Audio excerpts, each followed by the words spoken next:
Hi, welcome to Author Pep Talk. I'm so excited today to have with me one of my writing groups. We call ourselves the Picture Book Pals, and we all started together because we had debut picture books being published in 22, 23 in those 2 years, or 21. But we started out just with the idea of helping one another promote those books and help get those launches out there into the world. But we stuck together because we found this to be so valuable and to help one another through this whole process. And I was talking in a conference today with someone about community and how important it is. And it just hit me that it's a group therapy. It's a support group, right? So that's to me what the most important part of it. We help each other through, we share resources, all kinds of things, but really just having other people there that are going through the same thing you are is so important. So thank you all for joining me. Very excited.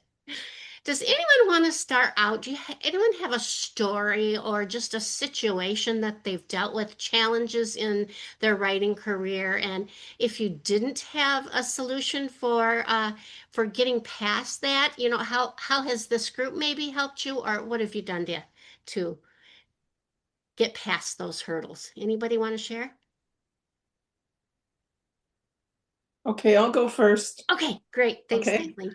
I'm the newest one in the group, but I've learned a lot from just the critique groups, just getting feedback for the writing that I've done. I found it very helpful. I know with my rhyming scheme and just everything about the editing and less is more, the whole idea of what to put in, what to leave out. That helped a lot with my writing journey. Also, like you say, it's group therapy because we're all going through the same challenges, and I found it very encouraging that you're all very positive, and sometimes you do feel down. But I find after I've had these online chats, I feel energized and ready to go back and tackle it again. So that's basically for me.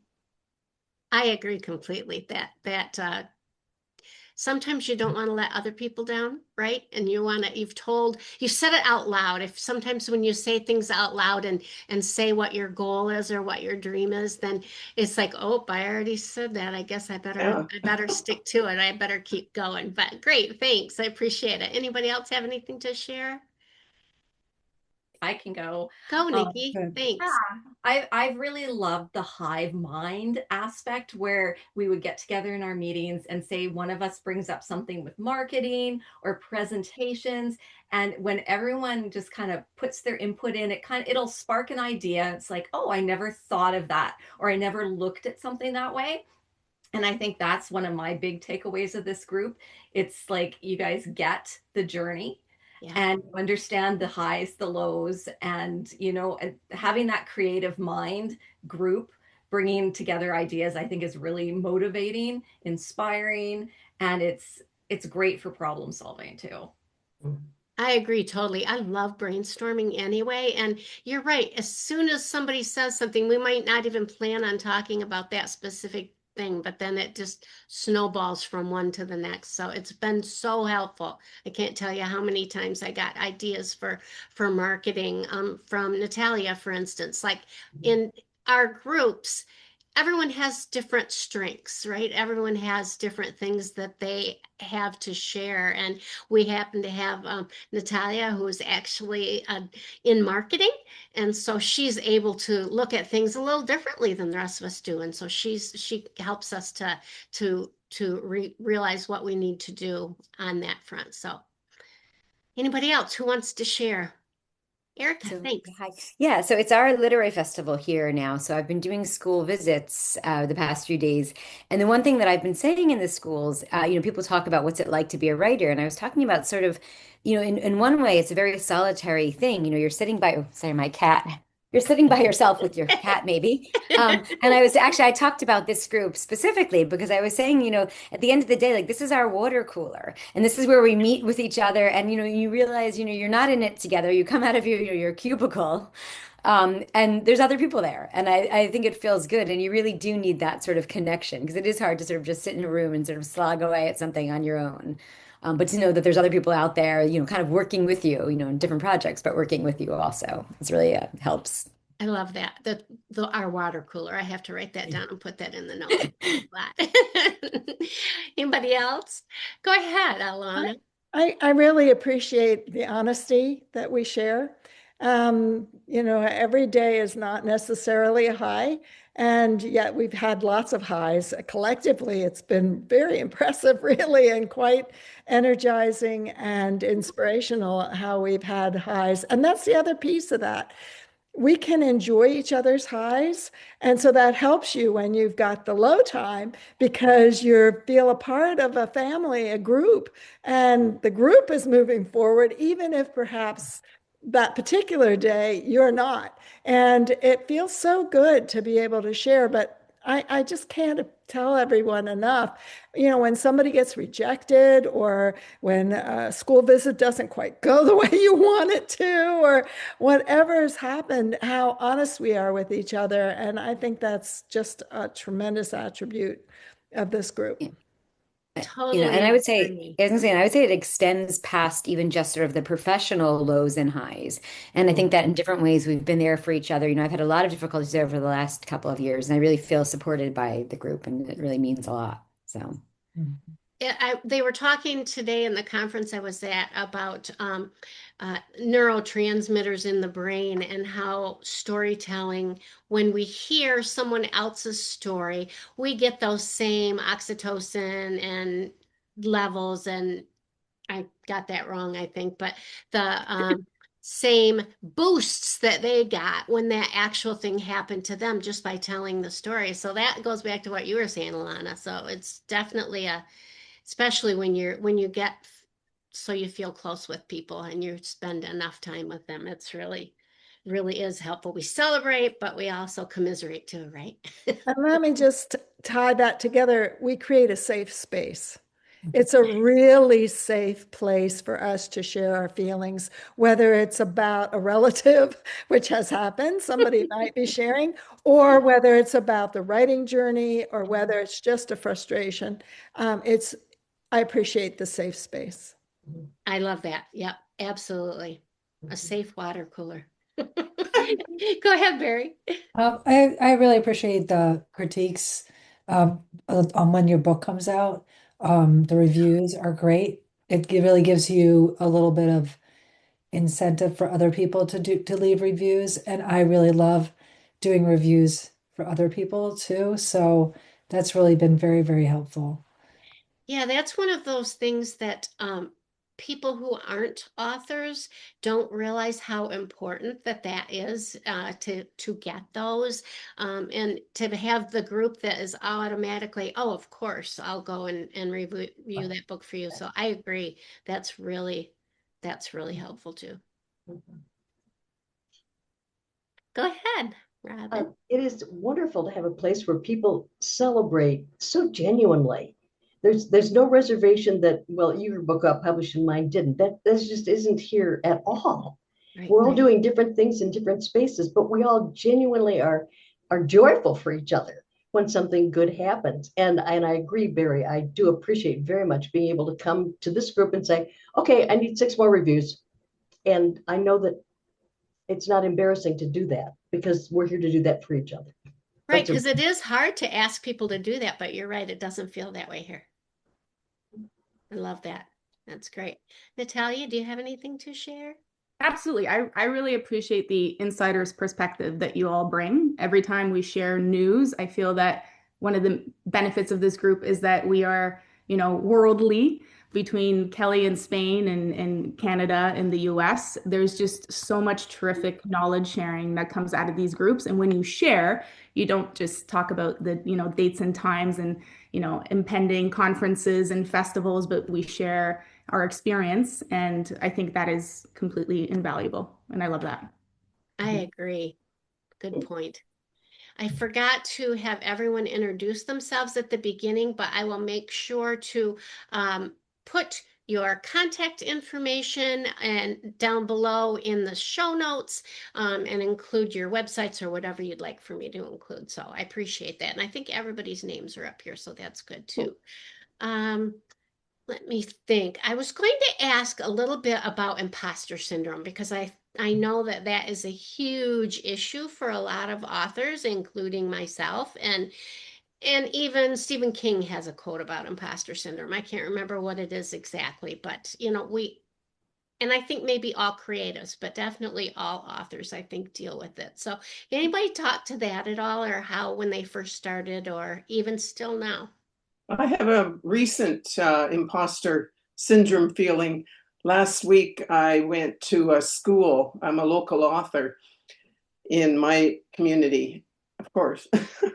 And I didn't realize that the school librarian was a well-known author, and I can't even say her name now because she has asked for me not to put her name in any posts or anything like that.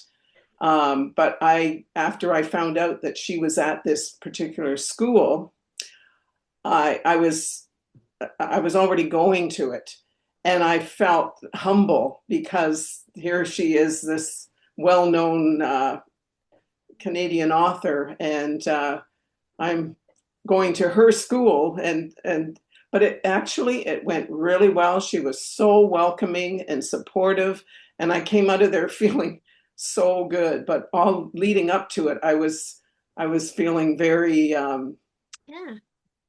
imposter syndrome. For sure. Yeah. That makes sense. Anybody else? I struggle with that. Oh, sorry, Robin. No, go ahead, Alana. Okay, thank you. I struggle with that when I go to conferences. There are just so many. It's back to your point, Kathleen.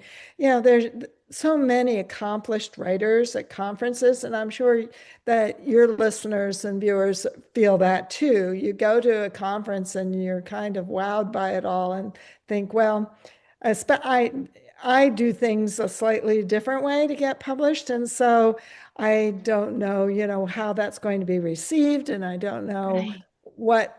It makes me feel uncertain sometimes and question myself. But that's the environment. The one thing that I did have to share was hope, because I just made people feel like if I can do it, you can do it. And there were even teachers came up to me afterwards and were asking questions, and they said that I had inspired them. So it went really well. Like sometimes it doesn't matter how great you are, but you actually did it, and you give people the encouragement to, hey, if she did it, I can do it. So that kind of was important, I found. Yeah, and it goes back to what Robin was saying too about people. It's not a competitive. It doesn't feel like a competitive thing at all. It feels like, we are genuinely happy for each other. And even though, we may have both submitted stories to the same publishers, and I know we have, but one of us might have gotten published and the other didn't. And it could be easy in other situations to feel bitter about that, but it just doesn't. It just doesn't. It's like our little family. I also liked a few weeks ago when we were talking, I don't remember who it was that said they like to refer to our Zoom meetings as work meetings so that we take them seriously, right? So that other people take them seriously, because to us, it does feel like a work meeting. Although it doesn't really feel like one, but it should be, because because this is our job, right? Because we're working hard toward this and it's important to us. So I like to remember that too. Another thing that I was talking about on my blog, or excuse me, on my YouTube channel, is the fear of failure. And I think that is probably my number one struggle, or has been over the years, because I was this kid who wanted everything to be perfect. And if it wasn't going to be perfect, I didn't want to do it. And it's been really hard to get past that, because I've not done anything in this industry that felt perfect, and I don't think that we ever do. And getting past that, does anybody have anything to say about fear of failure or how they got past that? Sure. I would love to chat a bit about that because I did struggle at first about the whole rejection and everything. I'd Yeah. take the like, oh my goodness, I'm not good enough. You know what? And I started to, you start to get that thick skin, right? Like my very first rejection I got, I just remember crying over it, right? And now it's like something will pop up in my email and it's a rejection from Query Tracker. I'm like, oh well, you know. Yeah, right. So I think it's helped me grow not just as a writer but as a person, right? And so, and I think especially for events, when we're putting on events, it's that, is anyone going to show up? And Yeah. so I was doing an event 2 weeks ago and I arranged it for like 10 other authors and myself, so I was kind of in charge of it.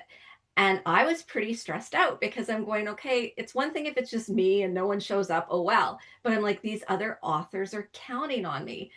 And so, like, I'm watching the clock and it's about to start, and there's nobody there.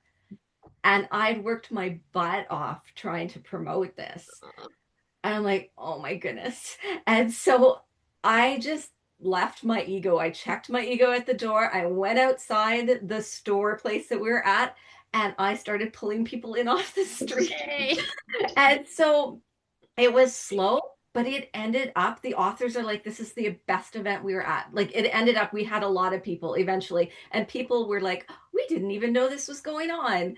And so they sold a lot of books, they made some great connections, but oh my goodness, that fear of failure is real.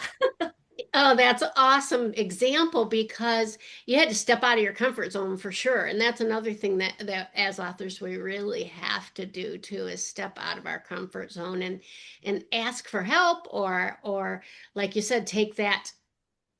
I worked for probably 2 years and didn't tell anybody. My husband didn't even know what I was doing when I first started writing because I didn't want anybody to see it because I didn't trust the process enough, or didn't trust myself enough, or I thought people would think, oh yeah, you're writing a book. That's cute. But so it took me a while to get the courage to even do that.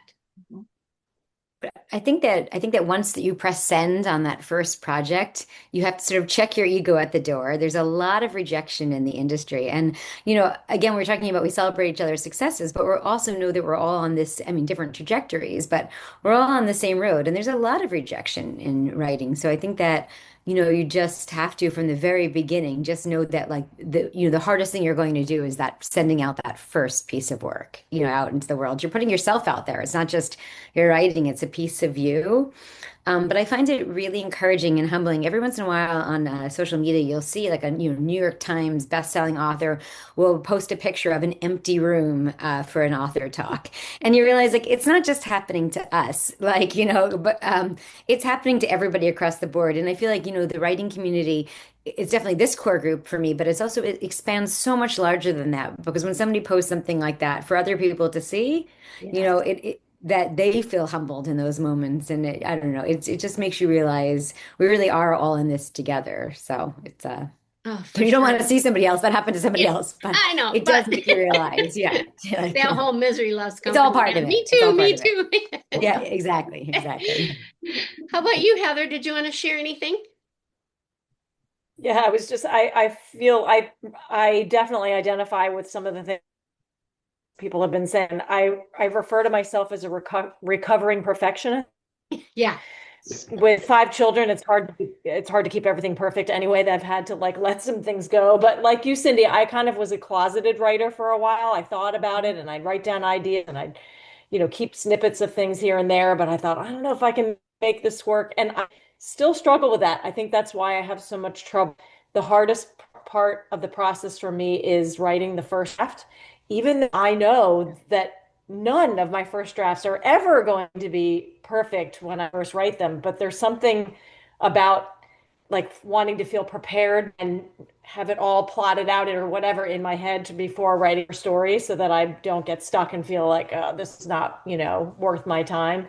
But I think one thing that actually helped me with that is that I did so much research ahead of time before doing any querying or whatever, that I heard all these stories of nobody showing up to their launch party or getting all these rejections. So when I got my first rejection, I was like, okay, I was expecting this. This is good. That means I submitted something and I got a rejection. So I didn't cry because I kind of thought I got to get at least 100 of these before I'm even allowed to cry. That's, Yeah, right. You do hear people saying their goal is to get 100.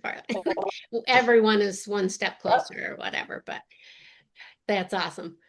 The other thing that I think we really do well is sharing resources with each other. For instance, we might learn something at a conference, or we might find out that there's a certain publisher who's open, and we share that with one another. And I just can't stress enough the value of having a group like this. And I know a lot of people that are introverted, they're really afraid to step out there, but you can start out slow and easy. Like I used to participate with this on this Twitter chat that it was a PB chat, I think it was called. And there would be a question every week, and you would just type your answers and your ideas, and nobody knew who I was. So I could just sit behind my computer and be anonymous for a while until I felt comfortable doing that. So, if this seems intimidating to people, there's a lot of other ways to get in slowly into the process. Or submitting to contests. Like there in picture books, there are a lot of little contests that you can do. And yeah, your name's on it, but nobody knew who I was anyway. So I was, felt brave enough to do that. Does anybody else have any examples of ways that they broke into the industry slowly, or things that helped them get going? I should have asked all these questions ahead of time. That's my problem. I'll go. I think Okay.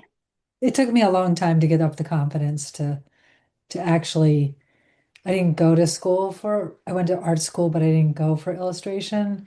So it took me a long time to kind of put my portfolio out there and to show it, and then be totally intimidated by all these other illustrators that had these amazing portfolios. But one of the advice that my first conference that I went to, and I'm pretty sure, Heather, you were there too. It must have been about 12 years ago. But Barbara DiLorenzo told me, don't be intimidated, be inspired, which I think is just like the best advice that you could ever give anybody. And I've had many, many portfolio reviews, and my portfolio has really gotten to a point where I actually like my illustrations, and but that took a long time to develop those skills. And then somebody had told me that I was more marketable as an author illustrator.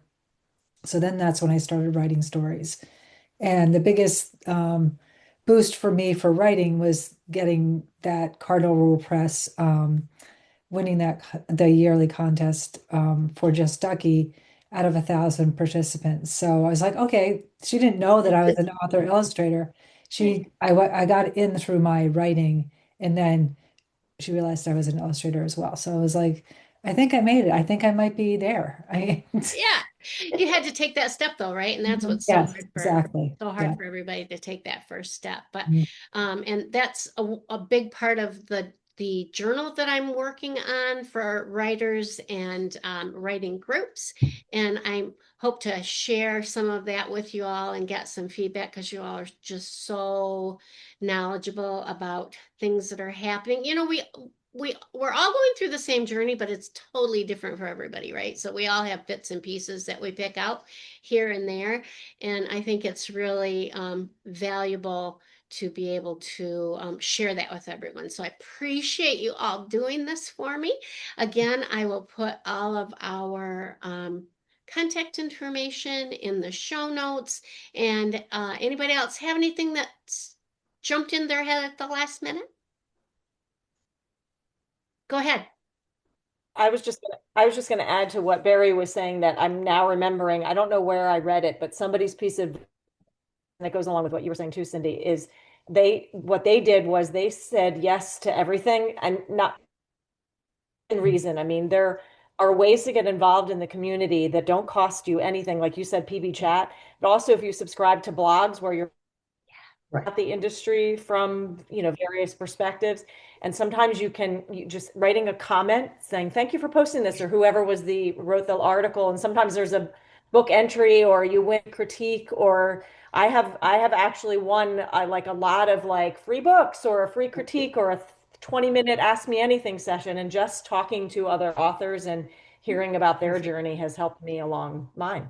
Yeah, and not only helped you along your journey, but it also was those small steps in breaking in and feeling a part of the community, right?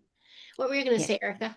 Yeah, I was also going to say too, and I don't remember where I first heard this advice, but it's something you need to continuously remind yourself of. But I feel like this group, we do this just naturally with each other, is not to compare yourself to somebody else. And because as soon as you start in looking at sort of other authors and maybe their successes, and right then you really do feel the rejection, and people are saying crying because of rejections, but we don't do that with ourselves. So it's sort of reminding ourselves that when you look at the larger writing community, just don't compare yourself. You're on your own journey. So. That's perfect. That's perfect. I always like to say, when I'm being nasty to myself in my head, would I say that to someone in my writing group? I wouldn't say that to Yeah, any of you. that's I great, shouldn't be really. saying it to myself. So thank you all so much. I really appreciate your time, and we'll see you soon. Okay.